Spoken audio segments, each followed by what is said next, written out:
Бул аудиокитеп кыргызча аудиокитептер долбоору алкагында даярдалып, Сорос Кыргызстан фонду тарабынан каржыланган. Зайфырым. Илгери бир хандын уулу өз вазиринин кызын алган экен. Күн өткөн сайын хандын уулуна өзү хандын баласы болуп туруп, вазиринин кызын алды.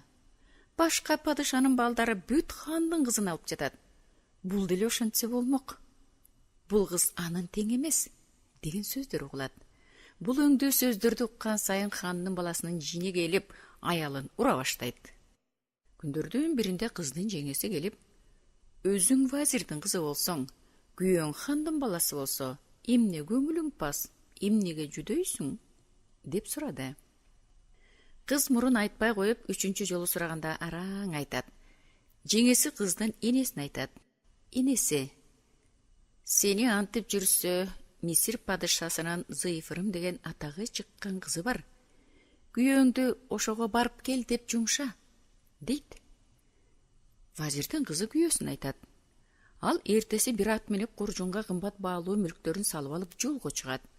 Бир нече күндөн кийин суунун жээгине келип отурса, суудан килем жамынган эки жигит бир кыз болуп чатыраш ойной башташат. Муну көрүп турган хандын уулу келип, ушул кантип калыстык болсун, силер экөө, кыз жалгыз, дейт. Алар бир ооздон, сен деле кел кыйын болсоң, жекеме жеке ойноп, бизди утуп алгын. Эгер уттурсаң, мал мүлкүң биздики болот, дешет. Хандын уулу макул болуп, алар менен ойноп, уттуруп жиберет.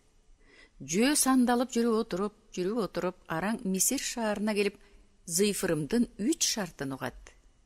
Көрсө падышанын кызы, эгер кимде-ким мени бир түндө 3 жолу сүйлөт алса, мен алдынан кый өтпөй, өмүр бою кызмат кылам.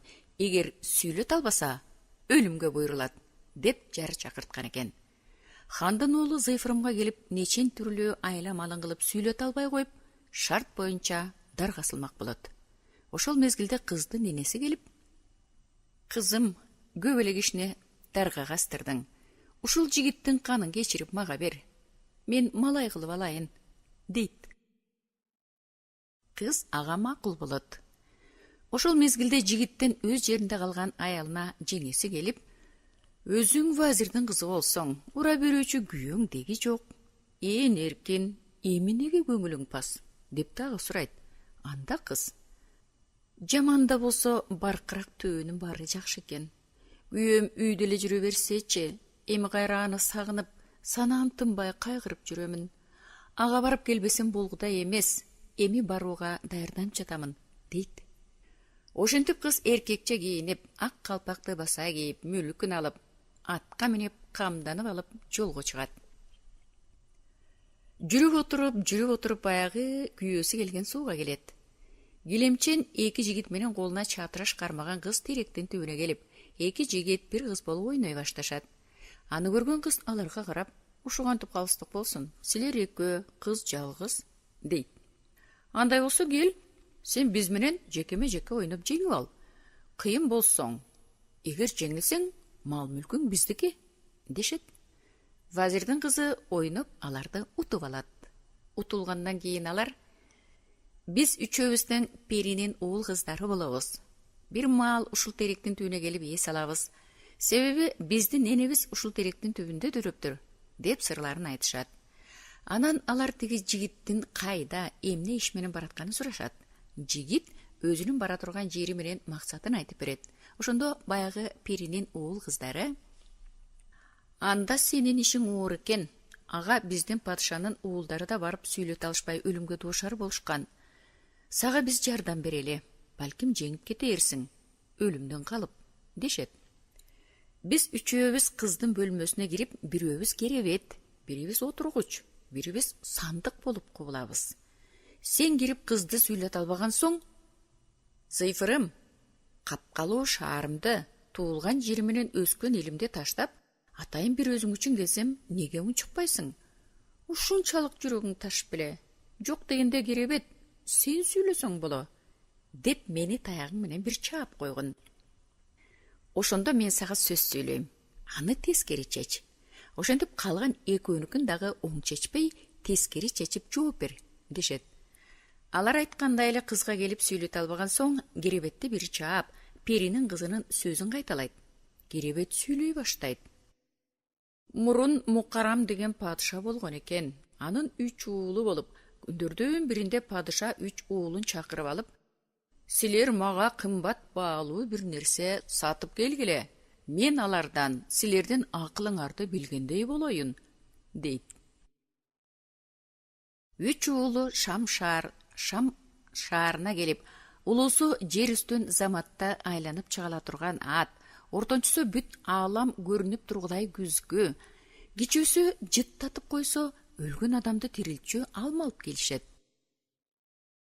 Эми булардын касиетинин тууралыгын текшерип көрөлү дешип карашса, Куфа шаарынын падышасынын кызы өлүп, жаңыдан койгону даярдап жаткан экен. Хандын балдары келишип, алдыбызда ааламды айланып уча турган ат, өлгөндү тирилте турган алмабыз турса, биз падышанын кызын тирилтип алып келбейбизби, дешет. Үчөө туура көрүшүп, падышанын кызына барып тирилтип алышат. Бирок эми ал кызды мен алам, сен алам болуп талашып киришет. Кызды ким алышы керек? Деп Керебет суроо менен бүтүрөт. Андай болсо, кызды күзгүнүн ээси алышы керек. Ал болбосо көрүшмөк эмес, дейт бала. Ошондо Зыйфырым чыдай албай, жок, кызды алманын ээси алышы керек. Күзгүдөн көрүп ат менен келген менен алма болбосо ал тирилмек эмес, деп жиберди. Ошол замат 12 капкасынан тең Зыйфырымдын бир жолу сүйлөгөндүгү жөнүндө кабар берилет. Экинчи жолу бала отургучту чаап сөзүн кайталайт. Ал да сүйлөй баштайт. Бир кемпирдин балтыр бешик баласы болуптур. Күндөрдүн биринде уулунун сүтү түгөнүп калып, кемпир базарга барып, сүт алып чуркап келетса, бир айры куйрук жылаанды илип алып, көтөрүп учуп бара жаткан болот. Жылаан уусун кулгуп, бир тамчысы кемпирдин алып бара жаткан сүтүнө таанып калат. Муну кемпир билбейт. Үйгө келип баласына берер замат баласы өлөт. Күнөө кимде? Деп отургуч сөзүн суроо менен бүтөт. Бала дароо, күнөө кемпирде?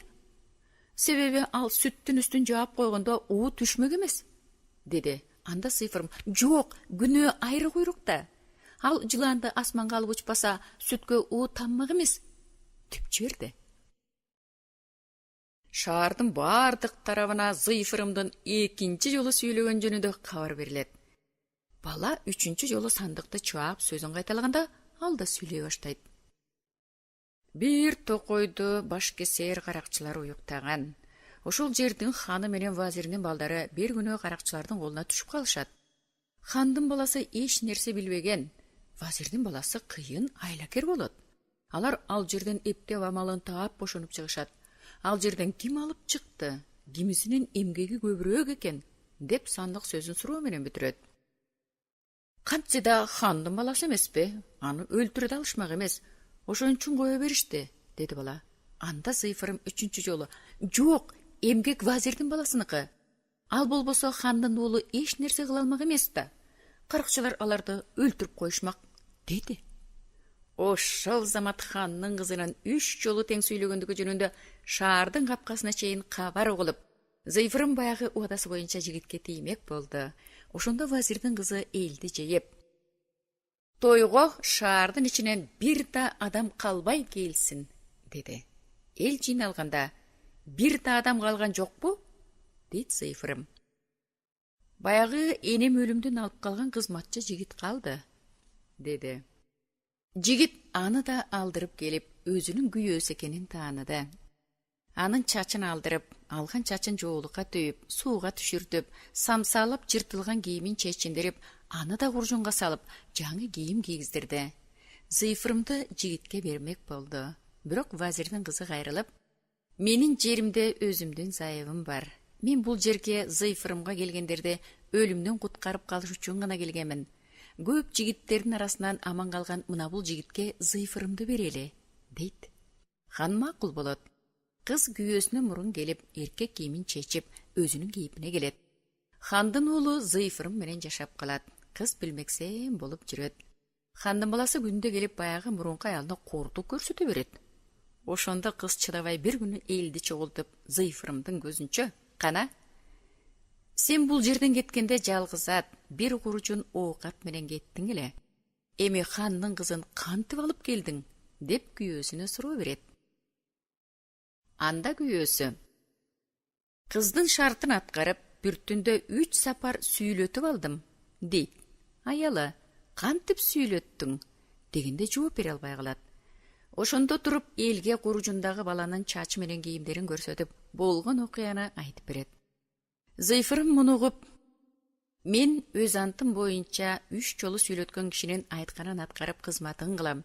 Мындан ары буга аял болбойм. Өмүр бою кызга жолдош болуп кызматын кылам, деди. Ошентип алар өмүр бою эң жакшы жолдош катары өз өмүрүн өткөрүп жашап калышкан экен.